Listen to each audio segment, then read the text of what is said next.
It began in the kind of winter Europe no longer expected, one without news, without hurry. The fields had gone pale beneath the frost, and the air carried a taste of old metal. In villages where the church bell still ruled the hours, people spoke of something returning. They said it started with a sound, faint but certain. The dull rhythm of hooves across cobblestone, the creak of harness leather, the jingle of reins brushed by unseen hands. No one ever saw riders, yet everyone described the same pause afterward, the silence that felt like breath held too long. At first, they blamed wind tunneling through alleys, or the uneven stones echoing beneath passing carts. But the sound always came when the streets were empty, long after curfew lamps had burned down. Dogs refused to bark. Windows stayed shut. The smell would follow next. Straw mixed with iron, like stables abandoned too quickly. It drifted through cracks, through keyholes, through sleep itself, reminding those awake of stories told by grandparents, the ones about death riding again.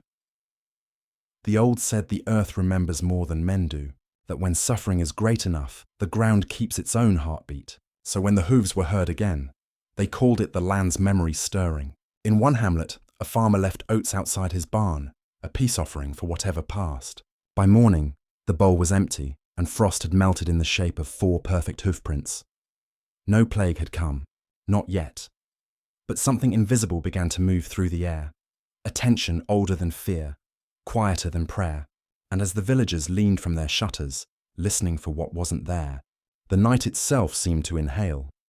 In the archives of Florence, where dust softens the sound of footsteps, a historian broke the seal on a forgotten box. The wax crumbled like dried blood. Inside lay a stack of letters wrapped in faded twine, their ink browned by centuries of breath. The top page trembled as he unfolded it. A correspondence dated 1630, written by a parish doctor during the Second Plague. In calm, disciplined script, the writer described a vision on the outskirts of the city. Horsemen made of mist, their shapes half visible in the smoke of burning fields. He wrote that they came before the sickness, like heralds made of air. The historian paused. He had read hundreds of plague accounts, ration logs, death tallies, tax exemptions, but never one written with such certainty. The letter didn't plead for divine help, nor accuse the sick of sin. It simply recorded what was seen, riders with faces covered, passing through the vineyards under a red sun. The document ended abruptly, ink trailing into nothing. He imagined the author setting down his quill as the coughing began. Outside the archive, traffic hummed and tourists murmured. Yet beneath that noise, something else pressed through. The quiet weight of centuries. The historian touched the page again, feeling the texture of fear that had once been real enough to touch. He noted how the handwriting wavered at certain words, as though the writer had looked over his shoulder while writing them. Later that evening, when the lights dimmed and the city closed its shutters, he caught himself listening. The floorboards creaked once, sharply, then stopped. A draught slipped through the window, carrying that same faint smell, iron and straw. He told himself it was coincidence, the mind echoing what it reads. But when he returned to the letter the next day, a faint smudge had appeared on the margin, shaped like the print of a fingertip still wet from ink. In Avignon, the church stood where it always had, its stone walls weathered smooth by wind and confession. Most nights it was empty, save for the cold shimmer of candle stubs and the echo of pigeons nesting in the rafters. But one evening the bells began to ring. No hands pulled the ropes, no figures stood beneath the tower. Still, the sound rolled through the streets, slow, uneven, as if the air itself remembered the motion. The priest, an old man with joints stiff from decades of kneeling, climbed the narrow stairs to see for himself. The ropes swung gently, brushing against one another, their fibers dark with age. He touched one, expecting resistance, but it moved as though pulled from above. The bells answered again, 3 measured tolls that lingered too long in the frozen night. He whispered a prayer, more out of habit than faith, and wrote later in the parish log, "They toll for those not yet taken." By morning, the town spoke of it in hushed tones. Some said it was wind caught in the tower's hollow. Others said it was a warning, the same one their ancestors once heard before the plague entered the valley. The priest locked the belfry and forbade anyone to climb again. Yet each night, just past the 2nd hour, the faintest tremor would shudder through the ropes. Outside, the river ran black beneath the moon, carrying driftwood, and the reflection of the bell tower's cross. The sound of those phantom tolls grew softer over the following weeks, until they were almost imagined, like a heartbeat fading into distance. Still, the villagers claimed that if you stood by the water and listened long enough, you could hear one final ring, stretched thin through time, waiting for its echo to return. The chronicles never agreed on the year it began, only that the sound came first. 4 riders, each described differently yet always arriving together, appeared in the margins of medieval memory. Monks recorded them in trembling Latin, soldiers in broken French, mothers in diaries that survived only as fragments. One wrote that the riders came beneath a moon so pale it looked sick. Another said the earth shook, not with thunder, but with breath, always 4, always silent. The chroniclers gave them colours: white for fever, red for the coughing of blood, black for the swelling beneath the skin, and pale for the quiet that followed. In every account, the 4th came last, moving slow, as if reluctant to arrive. To later generations, they became the 4 horsemen of revelation, symbols of divine punishment. But in those years they were not symbols. They were explanations. The people of Europe had no science to name what crawled through their cities, no understanding of air or decay, so they gave death a face, a mount, a purpose. The writer of the Chronicle of Rouen recorded that when the riders passed, crops bent in their wake, and milk soured in the pail. The annals of Siena told of hooves that left no marks but echoed for days in men's dreams. These were not allegories. They were coping mechanisms carved into parchment. And yet, within those same pages, there is something softer, a strange reverence. The riders are never described as cruel. They are precise, unhurried, almost dutiful, as though death itself understood fairness better than life ever did. Centuries later, historians would dismiss these accounts as superstition. But perhaps that misses the point. The riders were never meant to frighten. They were meant to explain the inexplicable, to give shape to the silence that followed every cough. In the northern port city of Lübeck, a mural hides behind layers of soot and plaster, a painting known only to the archivists who restored it after the war. It stretches across a church wall once called the Dead Gate, the place where bodies were carried out when the plague had filled the nave. Time has softened the colours, but not their intent. 4 riders gallop above rooftops, each cloaked in robes of grey and ash. Below them, the town sleeps in miniature, its streets rendered with aching precision, every window closed, every door sealed tight. When the restoration began, the conservators noticed something unusual in the pigment. The black wasn't entirely mineral. It carried traces of calcium, phosphorus, and carbon unlike any known paint base. Later testing revealed what the old masters had never recorded. Ashes of the dead had been mixed into the pigment. The mural was not merely a depiction of the plague. It was part of it. The people who perished had become the colour of their own memory. Standing before it, one senses no fear, only stillness. The horses seem suspended in mid-motion, their hooves brushing roofs without disturbing a single tile. The faces of the riders are blurred, neither skeletal nor human, their forms lost in the fog of centuries. Some restorers swore that under certain light the eyes seemed to shimmer faintly, as if wet. No one signs a work like this. It belongs to everyone who survived and everyone who didn't. The wall remains unlit except during guided visits. Tourists lower their voices instinctively as though the sound might wake something. Outside, the sea wind hums through narrow streets, carrying salt, dust, and the faint scent of lime wash. It smells of age, of prayers, and of something once burning that refuses to fade. Across Europe's royal courts, the plague arrived not as a scream, but as a rumour carried by servants. By the time it reached the king's chambers, it had already filled the city below. In Paris, they burned herbs in golden bowls, their smoke coiling through corridors like incense for invisible guests. In Prague, guards painted horse symbols on palace gates to ward off what they called the breath riders. The superstition spread faster than the sickness itself, a contagion of belief. Letters between monarchs spoke in cautious language. They never named the plague directly, only the air, or the tide, or the pale season.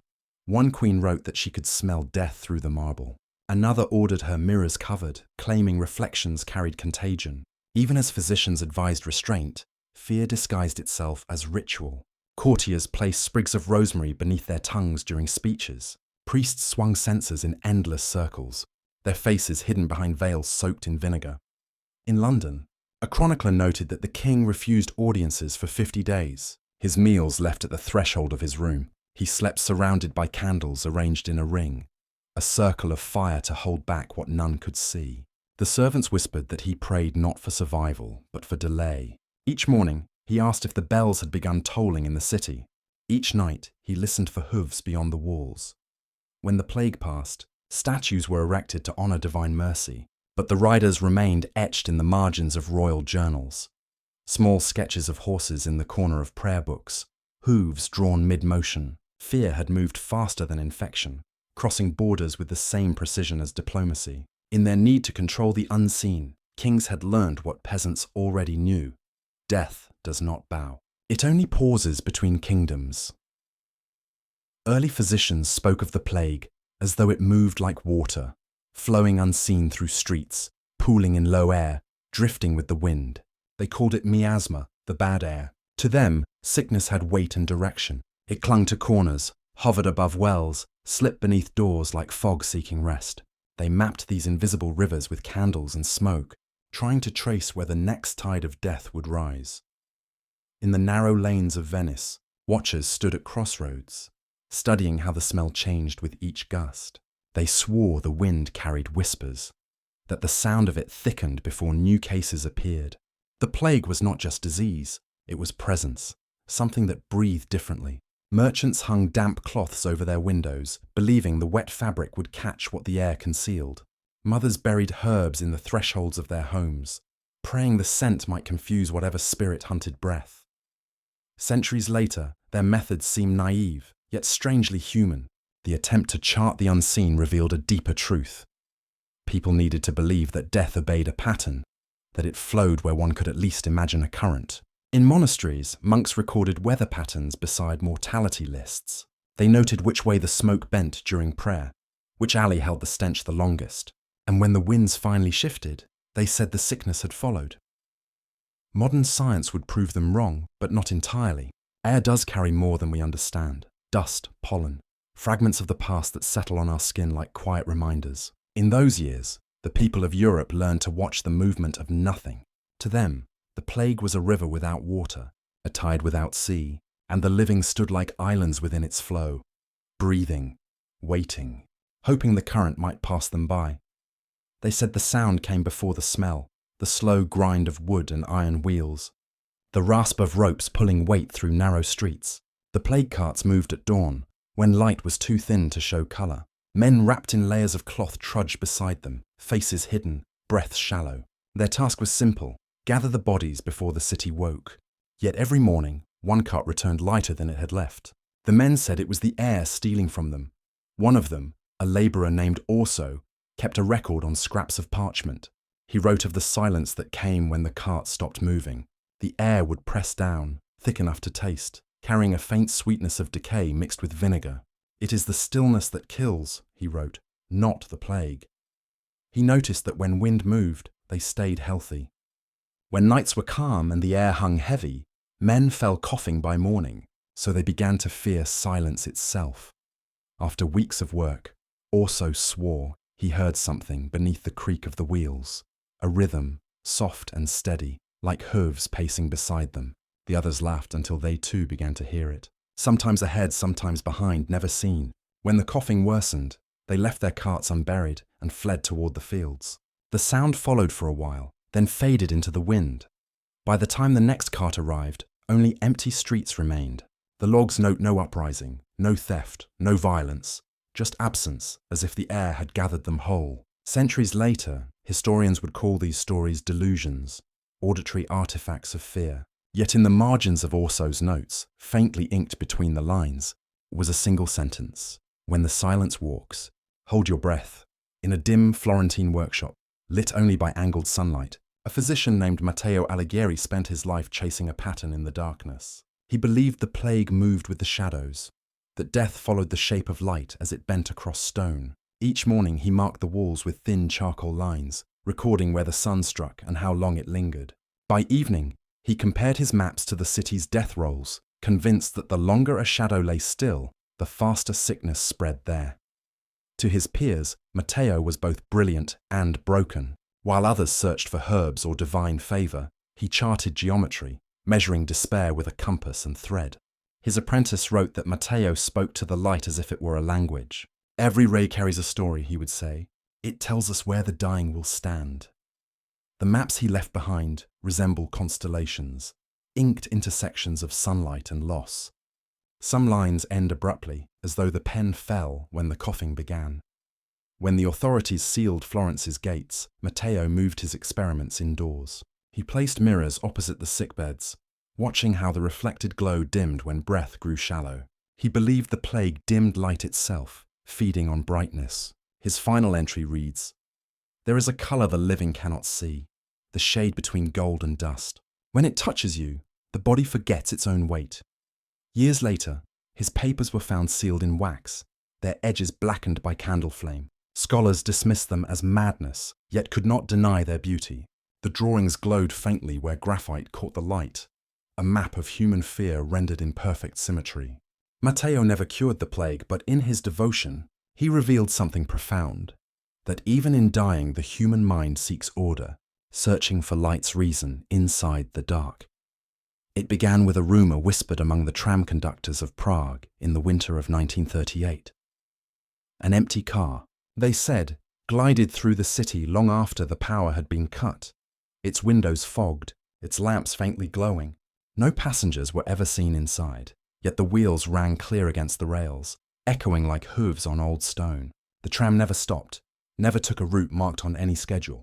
It appeared only on nights when the fog thickened enough to erase distance, and vanished where the river curved beneath the bridges. At first, officials dismissed it as nerves. The city was tense, rumors of war already trembling through the air. But the stories persisted. A night watchman swore he saw the tram's number, 313, etched faintly into the mist. Another claimed the doors opened by themselves as he passed, releasing a smell of iron, straw, and something faintly sweet, like old smoke. Within days, typhus spread through the nearby district. No one connected the two at first, not publicly, but old women began to place salt lines on the tram tracks, muttering that death had found a new carriage. A newspaper finally reported it under the headline "Phantom Tram in Old Town." The article vanished from print the next day. The authorities cited superstition. Yet that night, when the city's sirens tested their alarms, the sound matched the tram's faint hum in pitch. People took it as a warning. The riders had changed their shape, trading horses for engines, reins for cables. Decades later, a conductor repairing the line found an old rusted bell beneath the tracks, its clapper missing, its metal blackened by time. No record showed it had ever belonged to tram 313. He took it home, cleaned it, and hung it by his door. Some nights, when the fog drifts low over the river, it still rings once, softly, as though signaling that the route continues. In the spring of 1954, a Parisian photographer named Etienne Moreau set up his camera beneath a street lamp on Rue des Ursulines. He was testing a new long-exposure technique meant to capture the hush of fog at dawn. The city slept behind curtains of mist, its rooftops half drowned in grey. When he developed the negatives that evening, he found streaks that shouldn't have been there, curving trails of pale light bending through the frame like motion caught too slowly. They formed the faint outline of hooves. He assumed it was an error, dust on the lens, perhaps a trick of the gaslight. But in each photograph, the same pattern returned. 4 arches of light, blurred mid-motion, their angles too even to be random. On the 5th plate, the pattern changed. Between the streaks, a shape emerged, a hint of a face turned toward the lens, not fully formed, but unmistakably watching. Etienne stored that negative in a sealed envelope and stopped taking night photographs altogether. Years later, his daughter found the images after his death. The negatives had aged strangely, the film's edges tinted faintly red. The shadows within deepened, as though time itself had darkened them. Experts called it chemical decay, yet those who viewed the plates in person reported something peculiar. When held under light, the blurred lines seemed to shift, their glow pulsing faintly. Like breath, a museum eventually acquired the collection. They displayed the images under glass in a dim corridor, each accompanied by a placard explaining the technique, never the legend. But visitors often described a strange hush settling over them as they walked past, the sound of their own footsteps fading sooner than expected. Some swore they heard a faint metallic jingle, as if reins brushed against stone. None of them knew what tram 313 was, nor why the curator chose to play a recording of distant hooves on a loop. In a handful of small villages scattered across southern Poland, the churches still close their doors on certain nights.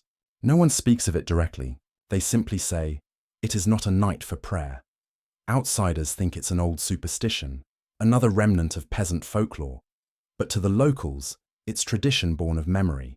The ritual is quiet. At dusk, the caretaker sweeps the threshold, sprinkles a circle of salt, and locks the heavy wooden door with a single turn. Candles are left burning inside, their glow leaking faintly through stained glass like watchful eyes. The story behind it has no written record, only retellings. They say that during the Great Plague of the 1600s, riders passed through one such valley each spring, unseen but always heard. The hooves came down from the mountains, circled the church, then faded into the night. Each time, those who had watched from their windows fell ill within a week. The priest of that era ordered the church sealed after sunset, claiming that faith should never invite what wanders. Since then, every generation has kept the practice alive. Modern priests tolerate it, though they call it symbolic. Yet each year, the night before All Saints' Day, the locks are checked twice. Those who live nearby swear they still hear movement inside, wood creaking, iron hinges settling, a soft rhythm that matches the pace of breathing. No one opens the doors to see. By dawn, the candles have burned out on their own, the air inside warm and faintly metallic, as if touched by unseen hands. Visitors often ask why such rituals persist in an age of reason. The caretakers smile and shake their heads. Because some doors, they say, remember who tried to enter. And as the sun rises over the empty square, the church stands silent, its locked doors facing east, waiting for the light to arrive first. By the time the last Great Plague faded from Europe's memory, the riders had vanished from its skies, cities rebuilt, fields returned to green, and the sound of hooves became only history, something told by grandfathers when the lamps burned low. Yet everywhere the plague had passed, stone and bronze preserved its echo. On fountains and archways, sculptors carved horses frozen mid-gallop, their muscles tense, their eyes hollow but calm. They were no longer harbingers of death. They were guardians of survival. In Vienna, a statue stands near the old infirmary. A rider leaning back on his reins, one hand extended as if steadying the wind. The inscription beneath reads simply, "He did not stop the plague, but he did not run." Scholars call it allegory. The people call it memory. Across centuries, that pose of restraint became a kind of forgiveness. The terror of the old riders had been tamed, their motion caught in the moment before destruction. Artists continued to paint them, but the tones changed. No longer black and red, but silver and ochre, colours of morning instead of dusk. Churches commissioned frescoes where the riders turned their horses away from towns, disappearing into clouds of gold leaf. Death, they said, had learned mercy. In truth, it was the living who had changed. Having endured what felt eternal, they began to shape their fear into beauty, an instinct as old as grief itself. Even the bells that once tolled for the doomed began ringing in celebration, of survival, of breath, of morning light returning through stained glass. Yet in those same tones, if one listened carefully, something older still lingered, a rhythm faint as a remembered heartbeat. Because memory does not die when death does. It simply changes form, waiting for another age to give it a name again. In museums across Europe, the sound of hooves has become an exhibit. Audio installations recreate them in dim rooms lined with stone, each echo timed to fade just before the next begins. Visitors close their eyes and listen as the rhythm circles them, slow, deliberate, impossibly distant. For some, it stirs unease. For others, nostalgia. The sound belongs to no one, yet it carries the weight of all who once listened to it in fear. In one installation in Krakow, the curator used ground limestone to coat the floor, so every step leaves a pale print that vanishes after a few minutes. Children walk through it laughing, unaware that the dust on their shoes was meant to mimic the streets once scrubbed after plague carts passed. At the centre stands a bronze bell cracked down one side, salvaged from a church that burned during the cholera years. When the recording ends, the bell is struck once, not for mourning, but remembrance. An old woman visiting the exhibit once told the staff she felt something move through her as the hooves slowed. "It wasn't fear," she said softly. "It was like the sound recognized me." The staff smiled, assuming metaphor. but her words captured something essential. History does not speak in language. It travels in rhythm. What we inherit from the dead is not their suffering, but their pulse. Every culture that endured plague found a way to listen for it. The faint echo that outlives disaster. It moves through architecture, through music, through the quiet between words. In those moments, the riders are not ghosts or myths, but memory itself, circling through generations, touching each briefly before passing on. And when the sound finally fades, what remains is the silence that follows. Not absence, but peace. There is a map kept in a private collection in Bruges, stitched rather than drawn. Its thread traces the path of the plague through Europe. Black silk for cities lost, grey for those that survived. Between them, faint gold lines connect the places where witnesses once swore they heard riders in the sky. No name identifies the maker.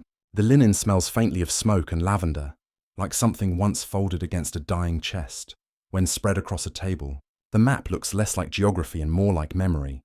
A web of quiet intersections, looping endlessly toward the horizon. Every gold thread ends in a knot, each one tied by hand. Under magnification, you can see where a drop of blood has darkened the fabric, small and unintentional, but present. Historians treat it as evidence of accident. Others believe the maker pricked their finger with each stitch, offering a piece of life to mark where death once passed. The map's owner allows it to be viewed only in silence. No commentary, no guided tour. Visitors stand around it, breathing softly, the room dim except for a single lamp hung low to mimic candlelight. In that glow, the threads shimmer faintly, as if the roots themselves are still alive, moving beneath the surface. For a moment, Europe breathes again. Streets filling, bells tolling, wind carrying the scent of straw and smoke. When the lamp is finally turned off, the room returns to darkness, and the map disappears into it completely. No one ever sees it folded away. Some claim it hums faintly when the last light dies, a whispering fabric tracing itself back through time. Perhaps the riders never left. Perhaps they were never meant to. Maybe history only changes saddles, waiting for another century to hear its hooves again.